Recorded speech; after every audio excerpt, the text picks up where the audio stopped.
તો દોસ્તો ફાઇનલી આપણે બરોડાથી દાહોદ જવા માટે નીકળી ગયા છે અને સ્ટેશન પર થોડી ઘણી ભીડ છે, તો આપણે બસ આવે ત્યાં સુધી વેટ કરીશું અને બસમાં બેસીશું. બન્યા રહો વ્લોગમાં.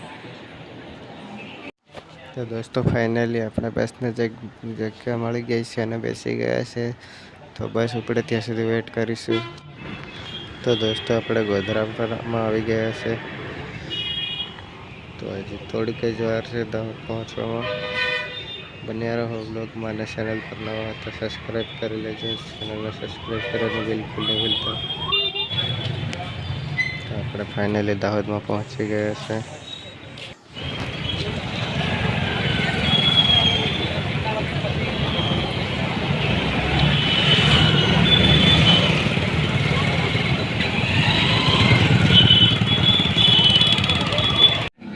તો દોસ્તો થોડું અંધારું પડી ગયું છે ને આપણે સાંજે ખાવા માટે, તો આજનો વ્લોગ અહીંયા એન્ડ કરીશું. તો ચેનલ પર નવા તો સબસ્ક્રાઈબ કરી લેજો.